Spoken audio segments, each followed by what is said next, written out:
Chers amis, bonjour. Nous sommes le lundi 17 novembre 2025. Il est 10 heures. Quelques news de l'Arménie, de l'Artsakh et de la diaspora arménienne. Tout d'abord, donc le carton du Portugal hier face à l'Arménie 9-1 à Porto pour son dernier match de qualification pour la Coupe du Monde 2026. Voilà, le Portugal a écrasé l'Arménie sur le score de 9-1. Pourtant, l'Arménie avait égalisé en fait. Le premier but était litigieux des Portugais. A priori, l'arbitre a accordé, mais il n'aurait pas dû. Les Arméniens ont égalisé par Spelcian. Donc voilà, donc à la 7e minute, donc déjà, comment dirais-je, les Portugais avaient ouvert le score. Spelcian a égalisé à la 18e minute, pardon, juste quelques minutes après, pas la 18e minute. Voilà, après les Portugais ont totalisé donc avec des triplés de João Neves. Voilà, donc l'Arménie a été écrasée hier par le Portugal, une équipe d'Arménie vraiment en fait à côté du match, voilà, tout simplement. Dommage, dommage. Mais en tout cas, c'était un match sans enjeu. Bon, fort heureusement, donc le Portugal s'est qualifié pour la Coupe du Monde. Bravo, bravo en tout cas à l'entraîneur Yeriche Melikan qui essaye de faire quelque chose avec cette équipe d'Arménie, mais il n'y a rien à faire. Depuis 34 ans, on attend une qualification qui n'arrive pas à venir depuis l'indépendance. Hein. Voilà, donc l'Arménie a été battue, écrasée, dominée. Tout simplement. Dommage parce qu'on a suivi le match sur l'équipe 21, suivi par des millions de téléspectateurs, et on était content, heureux de voir ce match sous les couleurs de l'Arménie, donc face au Portugal. Mais voilà, donc toujours, quand on regarde à la télévision des matchs de l'équipe d'Arménie, on est toujours déçus, mes amis. Dommage. Nicole Pachinian a assisté à la messe au village de Khatchik, donc c'est près d'Areni en fait, hein, le village d'Areni dans la région de Vayotsor. Il a assisté à la messe donc dans l'église de Khatchik du diocèse de Vayotsor.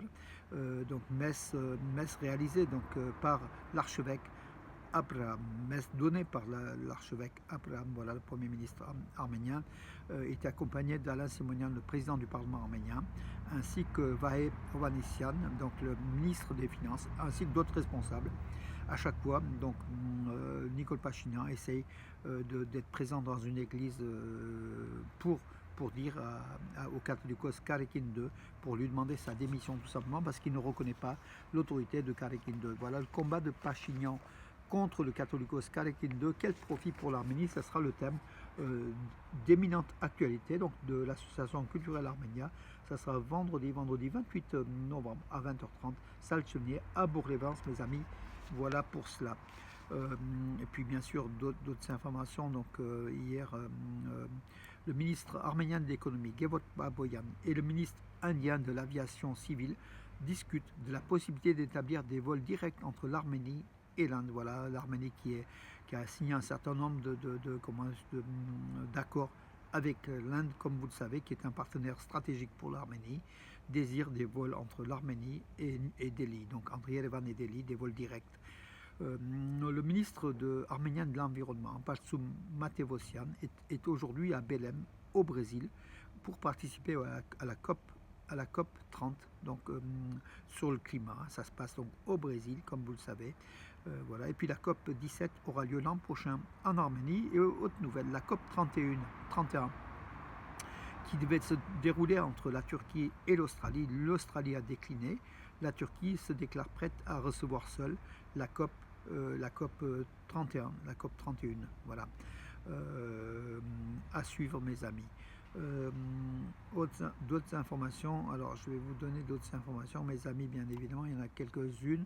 Alors, oui, l'ambassadrice américaine en Arménie, Christina Quinn, a accueilli à Yerevan la sous-secrétaire d'État américaine à la diplomatie publique et aux affaires politiques, Alison Hooker, dans le cadre des efforts continus visant à promouvoir la vision du président donc Donald Trump pour la paix et la prospérité dans la région. Voilà, au cours de la visite, en fait, la sous-secrétaire d'État américain a abordé les questions donc liées à la route Trump en Arménie et aux relations entre l'Arménie et ses voisins, l'Azerbaïdjan et la Turquie. Donc cette route the Trump Route for International Peace of Prosperity, la TRIPP, qui sera mise en œuvre en Arménie avec les États-Unis et l'Arménie, a priori sur une concession à une société tierce, une concession de 49 ou 99 ans. Donc là, c'est en train de se débattre, on verra. Le parti contrat civil, donc de Pachinian, la majorité donc, parlementaire, le parti contrat civil remporte les municipales à Varashabat et Chmiadzin, mais des fraudes sont soupçonnées. Voilà, donc méthode ancienne encore, même s'il y a des progrès. Voilà. Yerevan a proposé à Delhi, donc à l'Inde, d'implanter une usine de fabrication de batteries en Arménie. Voilà, lors de la visite en Inde du ministre de l'économie de l'Arménie, Gevot Baboyan, comme j'ai dit tout à l'heure, il a proposé avec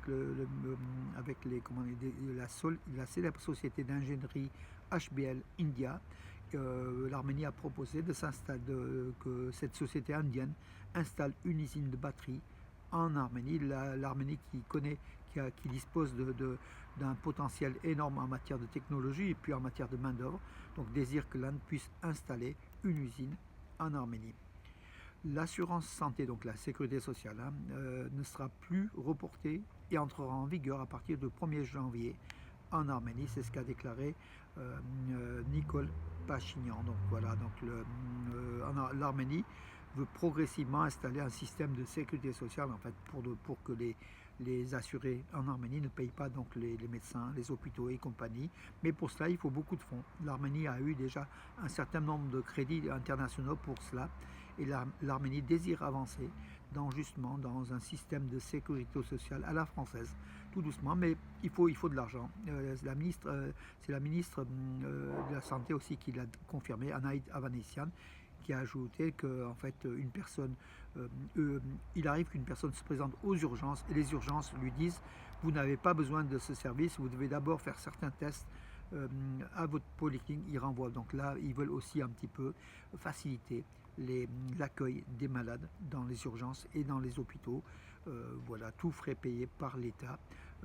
Mais il faut que l'État soit riche pour cela. Et l'Arménie essaye de mettre en place ces structures, ce qui est une bonne chose.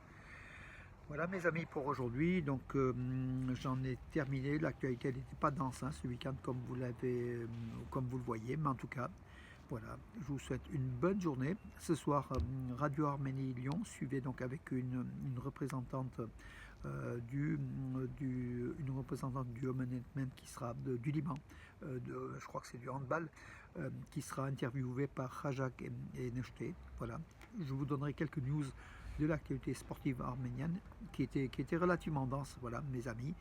Sur ce, je vous dis une bonne journée, mes amis. Nuageuse, un peu pluvieuse en tout cas, mais en tout cas, il fait encore doux avant le rafraîchissement demain. Voilà, mes amis, bonne journée et à demain.